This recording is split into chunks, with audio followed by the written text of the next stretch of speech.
"She's just a disappointment," Mom told their biggest client. As they boarded my private jet, the client turned. "Wait, this is your daughter's company?" Mom's champagne glass shattered. "My name is Sophia Chin, and I never planned on becoming a millionaire.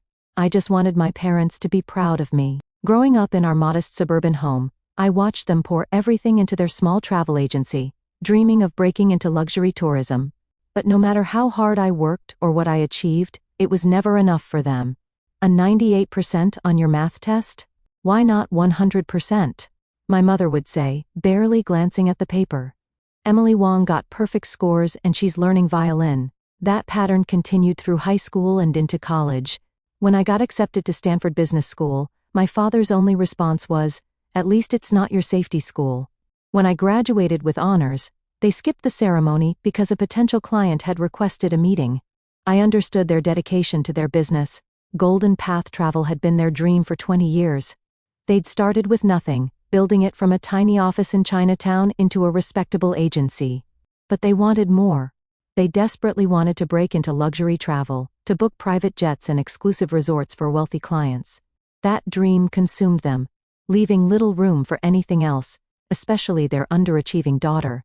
After graduation, I made what they considered my biggest disappointment. Instead of joining their agency, I took an entry-level position at a private aviation startup. A secretary? My mother had practically shrieked when I told them, "We didn't send you to Stanford to be a secretary." "It's not a secretary position, Mom," I tried to explain. "I'm a business development associate dash." "Same thing," my father cut in. "You're just answering phones and getting coffee for real business people." What they didn't know, what I couldn't tell them, was that I had a plan. The startup Sky Elite Aviation was revolutionary. They were developing an app that would make private jet booking as easy as ordering an Uber. I saw the potential immediately, and so did my bosses. Within 6 months, I was leading client acquisitions. By year 2, I was the youngest director in company history. I worked 18-hour days, learned everything I could about private aviation, and built relationships with Silicon Valley's elite. But I told my parents nothing.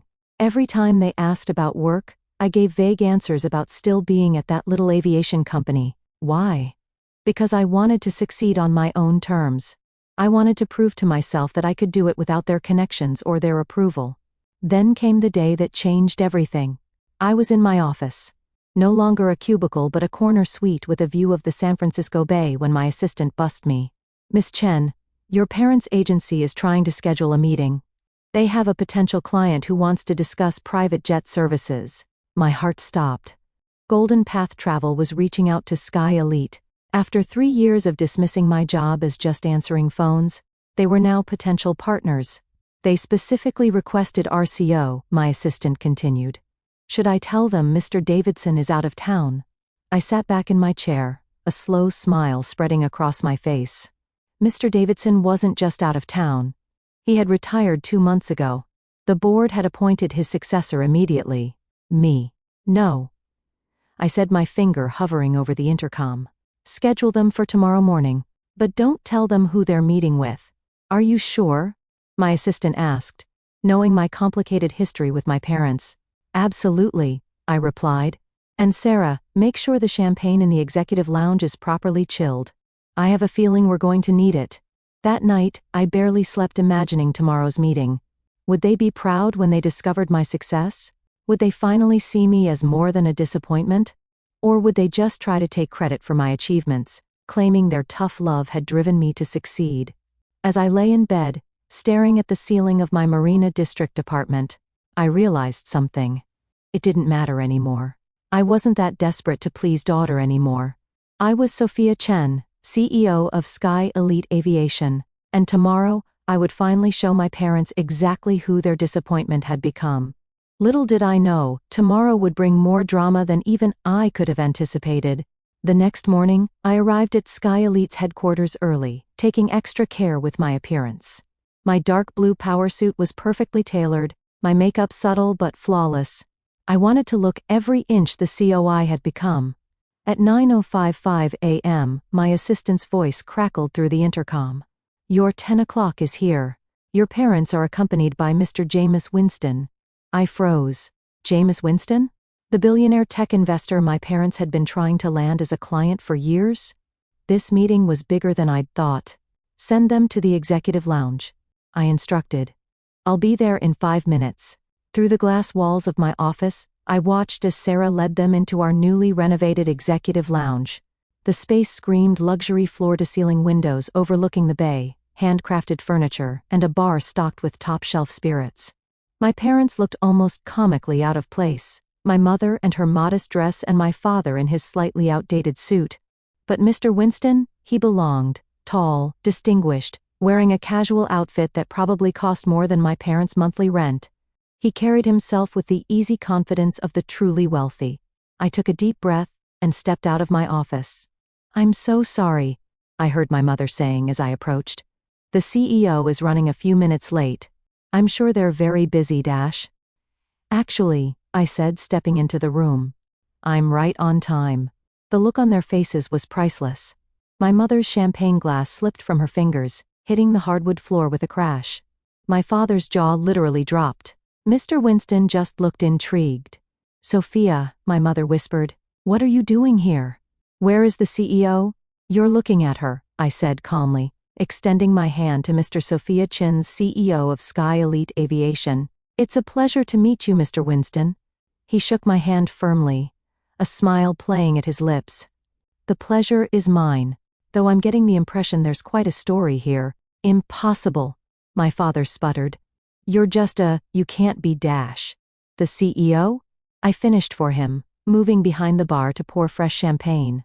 "I was appointed 2 months ago, after leading Sky Elite's expansion into Asia and tripling our client base in under a year."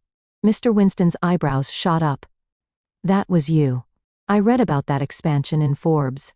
Brilliant strategy, using local influencers to normalize private aviation among young tech entrepreneurs." My mother's face had gone from shock to calculating. I could practically see the wheels turning in her head, trying to figure out how to spin this to their advantage. "Oh yes," she jumped in, her voice syrupy sweet. "We always knew Sophia would do well. That's why we encouraged her to take that entry-level position. We saw the potential in this company. Mom?" I cut her off firmly. "Don't." The room fell silent. Mr. Winston glanced between us, clearly fascinated by the family drama unfolding before him. For 3 years I continued, my voice steady. "You've called my job a disappointment. You've told relatives I was just a secretary. You've dismissed every accomplishment, every promotion, every success I've had here." "We were just trying to motivate you," my father protested weakly. "No," I said, setting down my champagne glass. "You were trying to control me. You wanted me to join your agency to live out your dreams instead of my own. And now that you see what I've built without you, you want to pretend you supported me all along." Mr. Winston cleared his throat. "Perhaps I should give your family some privacy. "No need," I said, straightening my jacket. "This is a business meeting after all. You came to discuss private aviation services, yes? Let me show you what Sky Elite can offer." I pulled out my tablet and opened our presentation, but my parents weren't done yet. What happened next would change our family dynamic forever. As I began walking Mr. Winston through our services, my mother made one last desperate attempt to regain control. "Sophia," she interrupted, her voice sharp. "This is our client. We brought him here. You can't just Actually, Mrs. Chen," Mr. Winston cut in smoothly, "I believe your daughter is exactly who I need to speak with." He turned to me. "I've been following Sky Elite's innovations for months. Your app-based booking system is revolutionary. But I had no idea the C was so young." "Young but experienced," I replied, maintaining eye contact. "I've personally overseen over 10,000 private flights and developed our client portfolio from scratch." My father, who had been unusually quiet, suddenly spoke up. "If you're really the seer, then why didn't you tell us? Why let us believe you were just a low-level employee?" I turned to face him, feeling strangely calm. "Would you have believed me? Or would you have accused me of lying like you did when I made on a roll? When I got into Stanford? When I Enough?" My mother snapped. "You're embarrassing us in front of Mr. Winston." "No, Mrs. Chen," Mr. Winston interjected. "Your daughter isn't embarrassing anyone. In fact, she's rather impressive." He turned to me. I came here today because I was interested in booking private jets for my tech conferences, but now I'm thinking of something bigger. Sky Elite could be the perfect partner for my entire corporate fleet. My parents' expressions shifted from embarrassment to shock as Mr. Winston continued. How does an exclusive contract sound? All my company's private aviation needs handled by Sky Elite. We're talking about 200+ flights annually minimum. I maintained my professional composure, but inside my heart was racing. This would be our biggest contract yet. We would be honored, Mr. Winston. Shall we discuss the details in my office? As we stood to leave, my mother made one final play. We should all discuss this together as a family dash. Mom, I said firmly, this isn't a family discussion. This is business. And in this building, I'm not your disappointing daughter. I'm the CEO of a multi-million-dollar company. Mr. Winston followed me to my office, leaving my parents standing in the lounge, their reflections visible in the floor-to-ceiling windows, looking smaller somehow, diminished. 2 hours later, after signing the biggest contract in Sky Elite's history, I returned to find them still there. My father was sitting with his head in his hands, my mother staring out at the bay. Sophia, my father said quietly. We were wrong. Yes, you were. Can you forgive us? My mother asked, turning to face me. I walked to the bar and poured 3 glasses of champagne. I don't know, I said honestly. But maybe we can start over, not as the disappointed parents and the failure daughter, but as equals. I handed them each a glass. To new beginnings. They took the glasses, and for the first time in years, I saw something new in their eyes. Not disappointment, not calculation, but respect. To new beginnings, they echoed. As we stood there, sipping champagne and looking out over the bay, I realized something important. Success wasn't about proving them wrong. It was about proving myself right. I had built this life on my own terms, and no one, not even my parents, could take that away from me. That evening, as I sat in my office signing the final paperwork for Mr. Winston's contract, my assistant brought in a delivery, a huge bouquet of flowers from my parents. The card read simply, "We're proud of you." I smiled, placed the card on my desk and got back to work. After all, I had a company to run,